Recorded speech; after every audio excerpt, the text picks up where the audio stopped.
Assalamualaikum warahmatullahi wabarakatuh. Saya Radit Kalbuadi, NIM H1A017079. Di sini saya akan melanjutkan atau menjelaskan tentang tapis filter kelanjutan minggu yang lalu.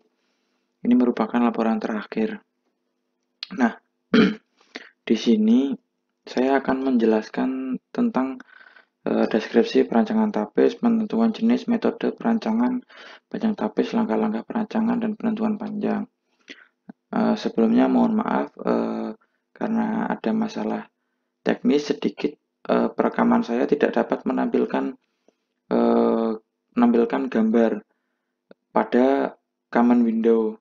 Jadi nanti saya akan menambahkan penjelasan di akhir melalui Microsoft Word dengan gambar-gambar yang tidak bisa ditampilkan pada Octave. Oh ya, yang pertama adalah penentuan jenis tapis. Pada project ini saya menggunakan windowing. Jadi ada 3 jenis, ada windowing, low pass, dan optimal.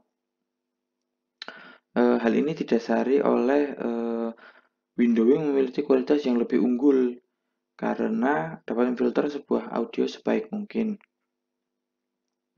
Lalu yang kedua adalah penentuan metode perancangan. Fungsi digunakan dalam saat ini adalah fungsi vir omega d. Untuk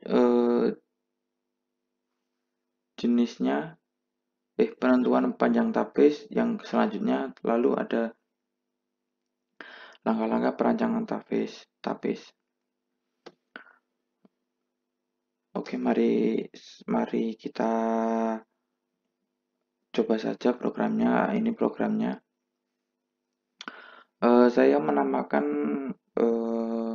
audio yang harus kita tapis adalah noise pitch.wave.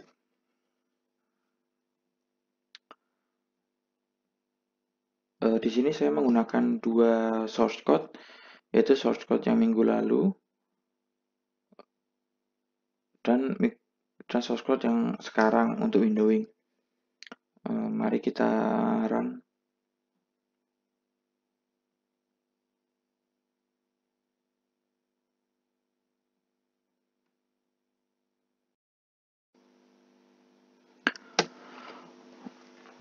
Jadi kita langsung running saja programnya.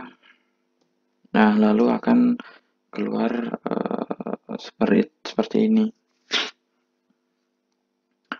Nah, untuk mengetahui, mohon maaf, setelah ini akan terdengar suara yang agak berisik karena suara dari sumber suara mentah dari LDRU yang kita akan tapis berikut ini.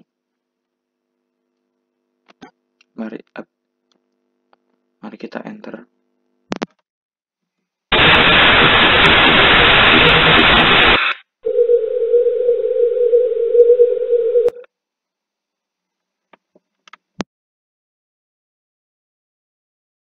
Oke, itu adalah suaranya. Yang kedua adalah suara setelah tertapis ya. Nah, ini gambar sinyal. Gambar sinyalnya tidak kelihatan, nanti saya jelaskan lagi. Pada gambar ini, sebentar.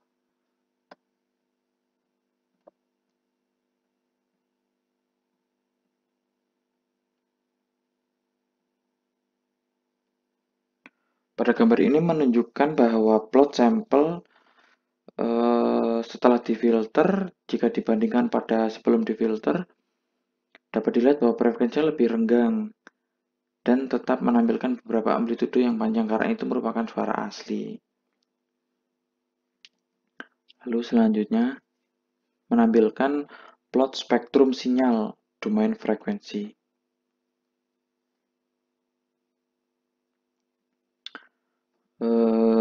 Ini penjelasannya adalah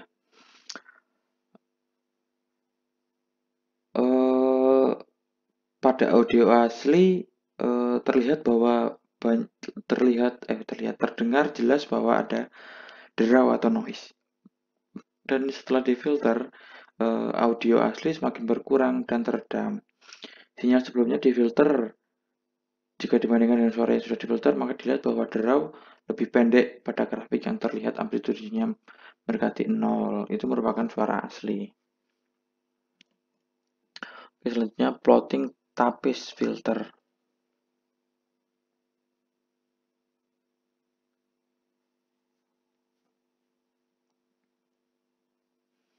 Bentar, saya nunggu gambarnya loading.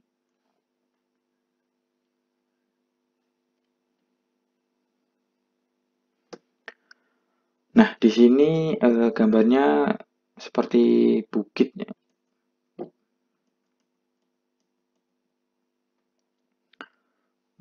Penjelasannya adalah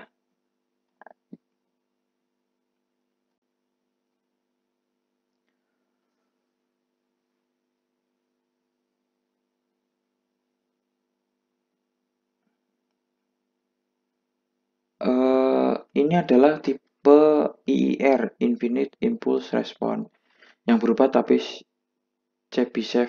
Filter Chebyshev dirancang menggunakan fungsi Cheby 2 dalam kurung yang berparameter 7,5, 0,45, 0,75 pas, sama seperti fungsi-fungsi sebelumnya. Nilai pertama adalah 7 yang merupakan panjang filter, 5 adalah nilai stop band ripple, 0,45 dan 0,75 adalah frekuensi cut off. String pass menandakan jenis filternya adalah band pass.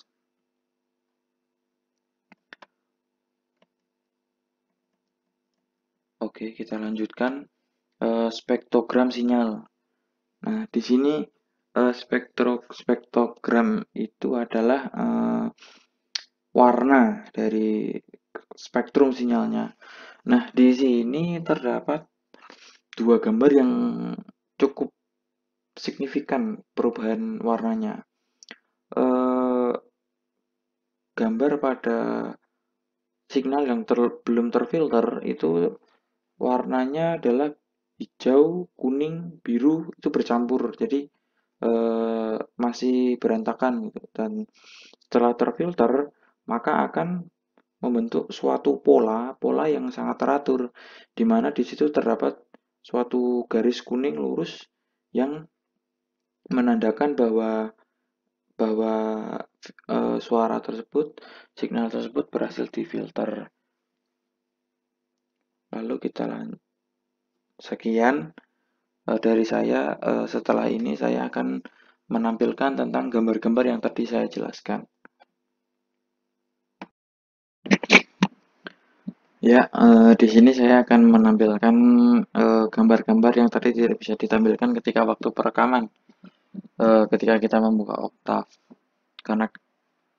karena kesalahan teknis. Oh ya, yang pertama adalah metode tapis low pass rear windowing. Nah, di sini terlihat bahwa terdapat perubahannya cukup signifikan ya. Yang pertama itu magnitudenya terlihat tidak teratur, terlihat naik turun gitu ya. Lalu yang kedua, setelah di filter cukup rapi seperti ini ya. Nah, lalu selanjutnya adalah tapis band pass rear tanpa windowing. Nah, ini seperti ini. Ini terdapat kurva cekung gundukan seperti gunung. Ini adalah gambar band pass rear tanpa windowing.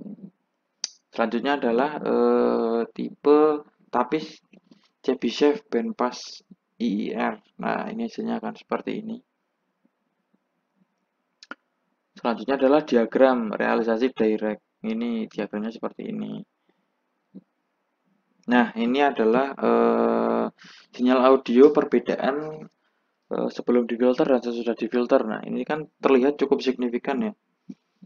Pada gambar pertama ini terlihat tidak ada space ataupun tidak sinyal itu sangat penuh, sangat rapat.